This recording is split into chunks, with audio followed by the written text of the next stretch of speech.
আমি একটি কথা থেকে অন্যদিকে গিয়েছিলাম যে এক ভদ্র মহিলা আমার কাছে এসেছেন ইসলাম গ্রহণ করবার জন্য। আমি তাকে জিজ্ঞাসা করলাম, এফিডেভিট সব কমপ্লিট করেছেন এবং আইনি সমস্ত পদক্ষেপগুলো শেষ করেছেন। বললাম যে আপনি ইসলাম কেন গ্রহণ করবেন? যারাই আমার কাছে এই টাইপের আসে আমি জিজ্ঞেস করি, কারণ আমার তো জানা আছে যে বাংলাদেশের আমাদের মানুষের প্র্যাকটিস দেখে তো তার ইসলাম গ্রহণ করার কথা না, আরও ইসলাম থেকে পালানোর কথা।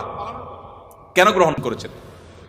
তো তিনি বললেন, ইসলাম সম্পর্কে আমি বই পড়েছি, এই বই আমাকে প্রভাবিত করেছে। আবার কোনো কোনো ব্যক্তিকে আমি দেখেছি, তাদের ব্যক্তিত্ব দেখে, নিশ্চয়ই সেরকম ব্যক্তিত্ব খুবই কম, দেখে আমি প্রভাবিত হয়েছি।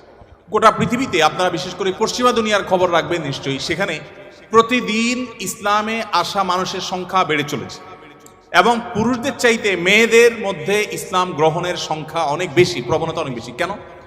যেখানে নারী অধিকার নিয়ে এত কথা বলা হয়, নারীদের অধিকার দেওয়ার জন্য এত আয়োজন নেওয়া হয়, এত উদ্যোগ নেওয়া হয়, সেই সমাজে কেন, সেই সমাজের নারীরা কেন ইসলামে আসছে এবং সেখানকার মুসলমানরা কেন ইসলামে আসছে, এই বিষয়টা নিয়ে আমি একটু স্টাডি করার চেষ্টা করলাম। আমার কাছে দুটি জিনিস পরিষ্কার হয়েছে। নাম্বার এক, তারা কোরআন পড়ে। যারাই ইসলামের পথে এসেছে তাদের বেশিরভাগ মানুষ কোরআন পড়ে ইসলামে এসেছে। এবং ওমর রাদিয়াল্লাহু তাআলার কথা আপনারা জানেন, গোটা পৃথিবীর ইতিহাসে প্রবাদ তুল্য শাসকদের একজন, ন্যায় বিচার প্রতিষ্ঠার ক্ষেত্রে দৃষ্টান্ত স্থাপন করা মানুষদের একজন, সে ওমর রাদিয়াল্লাহু তাআলা আনহু। তার ইসলাম গ্রহণের ইতিহাসও আপনারা জানেন। তিনি কিন্তু নবী সাল্লাল্লাহু আলাইহি সাল্লামকে হত্যা করার দায়িত্বে নিয়োজিত হয়ে সে দায়িত্ব পালন করার জন্য যাচ্ছিলেন। প্রতিমধ্যে তিনি তার বোন বগ্নিপতির কণ্ঠের তেলাওয়াত শুনেছেন। এই ঘটনা বিভিন্ন ভাবে বর্ণিত হয়েছে, আপনারা জানেন।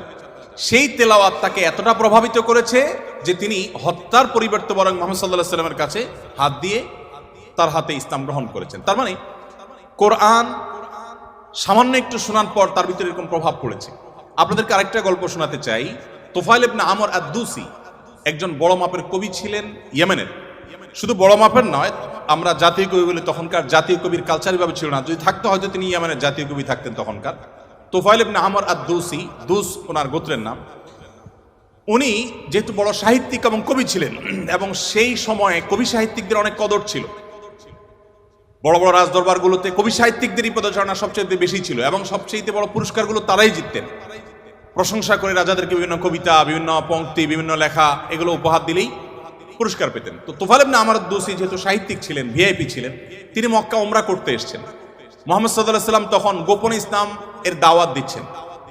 মক্কায় আসার পর তার বন্ধু বান্ধব যারা মক্কায় ছিলেন কবি সাহিত্যিক, তারা বললেন, দেখো আমাদের এখানে তো একটা লোক, তার কথা শুনলেই মানুষ তার জাদুতে আক্রান্ত হয়ে যায়, বাপদার ধর্ম ছেড়ে দেয়।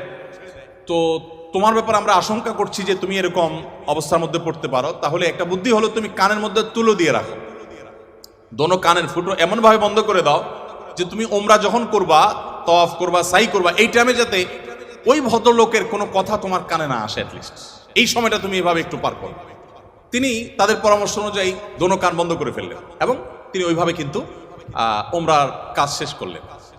একটা পর্যায়ে তার মনে হলো যে আমি এত বড় সাহিত্যিক মানুষ, বুদ্ধিজীবী মানুষ, পড়াশোনা করা মানুষ, একটা মানুষ কথা বলবে আর আমি গলে যাব, ভুলভাল বললেও আমি সেটা মেনে নিব, আমি তো এত অর্বাচীন না, আমাকে এত ভয় কেন পেতে হবে। তিনি কানের তুলো খুলে ফেলে দিলেন এবং এরপর তিনি হারামের কোন এক জায়গা থেকে কোরআনের কিছু আয়াতের অংশ বিশেষ তার কানে আসলো। আসার পর তিনি সাহিত্যিক মানুষ, বুঝলেন যে এটা তো এই মানের ভাষা, এই মানের সাহিত্য, এটা তো কোনো মানুষের রচনা হতে পারে না, বা এই ধরনের রচনা তো আমি আগে পড়ি নাই, এটা তো একটু ব্যতিক্রম মনে হচ্ছে। তিনি তখন মুহাম্মদ সাল্লাল্লাহু আলাইহি সাল্লামকে অনুসরণ করতে শুরু করলেন। পেয়ে গেলেন আলী রাদিয়াল্লাহু তাআলাকে, সম্ভবত আলীরই তেলাওয়াত শুনেছেন। তখন আলী রাদিয়াল্লাহু তাআলাকে বললেন, দেখো আমাকে তার কাছে নিয়ে যাও, মুশকিল হলো আমার বন্ধু বান্ধবরা দেখলে তো আমার জাত যাবে, বা তারা আমাকে এমন আছে টর্চারও করতে পারে, তাহলে এক কাজ করো, নিয়ে চলো। আলী সামনে সামনে যাচ্ছেন, উনি পিছিয়ে পিছিয়ে যাচ্ছেন। যে পরে তিনি ইসলাম গ্রহণ করলেন এবং তিনি অনেক টর্চারের মুখোমুখি হলেন। তার মাধ্যমে ইয়েমেনে ইসলাম ঢুকে প্রথম ব্যক্তি ইয়েমেন থেকে ইসলাম গ্রহণ করা। আমি আপনাকে 50টা ঘটনা শোনাতে পারবো যে মানুষগুলো ইসলাম গ্রহণ করেছেন শুধুমাত্র কোরআন স্টাডি করে, কোরআন পড়ে। আমি আপনাদেরকে আজকে আহ্বান করে যেতে চাই, বাই চান্স মুসলমান আমরা যারা আছি, আমরা একটু ইসলামটাকে বোঝার চেষ্টা করি, আমরা ইসলামটা একটু জানার চেষ্টা করি। আমরা অনেকে মনে করি কোরআন হাদিস এগুলো হুজুরদের সাবজেক্ট, এগুলো শুধু ওনারা পড়বেন, আমরা শুধুমাত্র হুজুরদের মুখের দিকে তাকিয়ে থাকবো আর শুনবো। আপনি সেই ধর্মের অনুসারী যে ধর্মের প্রথম নির্দেশ কিন্তু নামাজ পড়া নয়, যে ধর্মের প্রথম নির্দেশ কিন্তু রোজা রাখা নয়, যে ধর্মের প্রথম নির্দেশ হলো ইকরা, তুমি পড়ো। আপনি সেই ধর্মের মানুষ যেই ধর্মে আপনাকে জ্ঞান ভিত্তিক দিন আপনাকে গ্রহণ করতে বলা হয়েছে। আল্লাহ সুবহানাহু ওয়া তাআলা কোরআনে বলেছেন ফাআলাম আন্নাহু লা ইলাহা ইল্লাল্লাহ। ইমাম বুখারী রাহমাতুল্লাহ আলাইহি কোরআনের পর সবচেয়ে বড় বিশুদ্ধতম আপনার ব্যাখ্যা গ্রন্থ, সেখানে আল্লাহ রাব্বুল আলামিন যে কোরআনে আয়াতে বলেছেন, এর আলোকে ইমাম বুখারী রাহমাতুল্লাহ একটা অধ্যায় রচনা করেছেন। আপনারা জেনারেল ব্যাকগ্রাউন্ডের মানুষ, আপনাদেরকে আমি কিছু এমন তথ্য দিতে চাই যেগুলো হয়তো আপনাদের জানা নেই, এবং সেটা এই জন্য দিতে চাই যে মুসলমানদের জ্ঞান বিজ্ঞানের চর্চা কোন লেভেলে ছিল, বিজ্ঞান তো বটে, সাধারণ জ্ঞানের চর্চাও কোন লেভেলে ছিল। ইমাম বুখারী রাহমাতুল্লাহর যে বুখারী শরীফের কথা আপনারা শুনেন, এই বুখারী শরীফ এটার যে শুধু ইয়েগুলো আছে, টাইটেলগুলো আছে, অধ্যায় এবং পরিচ্ছদের যে শিরোনামগুলো আছে, শুধু এই শিরোনামগুলোর ব্যাখ্যায় ভারতবর্ষের লেখক আছে, সারা ওয়ার্ল্ডের অন্যান্যগুলো বাদই দিলাম, শাইখুল হাদিস জাকারিয়া রাহমাতুল্লাহ আলাইহি ভারতের সাহারানপুরের উত্তরপ্রদেশের, তার লেখা আত-তারাজুম ওয়াল আবওয়াব আছে। আপনার এই টেবিলের এই মাথা থেকে মাথা পর্যন্ত হয়ে যাবে সবগুলো ভলিউম রাখলে। এতগুলো ভলিউম ভর্তি কিসে? শুধুমাত্র সহিহ বুখারীর শুধুমাত্র যে টাইটেল বা শিরোনাম আছে তার ব্যাখ্যা। এবং এগুলো এতটা একাডেমিক এবং এতটাই আপনার ডিপ নলেজের বিষয় এবং এলমি বিষয়, একাডেমিক বিষয়, যে আপনি যদি এখানে প্রবেশ করেন তাহলে আপনি এটার ভেতরে শুধু ঢুকতেই থাকবেন এবং সামনে আগাতে থাকবেন। এটা আমাদের ঐতিহ্য। যাই হোক, তো ইমাম বুখারী রাহমাতুল্লাহ আলাইহির একটা অধ্যায়ের শিরোনাম ছিল এরকম যে তিনি লিখেছেন বাবুল কাউলি বিল ইলমি, বাবুল ইলমি ক্বাবলাল কাউলি ওয়াল আমালি বি। অর্থাৎ সে অধ্যায় এখানে রচনা করা হচ্ছে যে অধ্যায়ে প্রমাণ করা হবে ইসলাম কোনো কথা বলবার আগে, কোনো কাজ করবার আগে মানুষকে সেটা জানার নির্দেশ করে। অর্থাৎ আগে জ্ঞান অর্জন করো, তারপরে তুমি করো। ইভেন আল্লাহ সুবহানাহু ওয়া তাআলা কোরআনে বলছেন ফাআলাম আন্নাহু লা ইলাহা ইল্লাল্লাহ, আল্লাহ ছাড়া সত্যিকার ইবাদতের উপযুক্ত আর কেউ নেই, এই কথার জ্ঞান তুমি অর্জন করো। দেখুন, আল্লাহ সুবহানাহু ওয়া তাআলা কিন্তু বিশ্বাসের কথাটাই বলছেন, কিন্তু জ্ঞান দিয়ে বলছেন। তার মানে তুমি জানো কেন আল্লাহ ছাড়া সত্যিকারের কেউ ইবাদতের উপযুক্ত থাকতে পারে না, কেন একাধিক স্রষ্টা থাকতে পারে না, কেন তুমি সেই জিনিসটা জানার চেষ্টা করো। কেন বলতে আমি এখানে আল্লাহ সুবহানাহু ওয়া তাআলা দর্শন জানতে নির্দেশ করেছেন তা নয়, আল্লাহ বলেছেন যে এই বিষয়ের স্বচ্ছ ধারণা এবং ইলম যেন আমাদের মধ্যে আসে।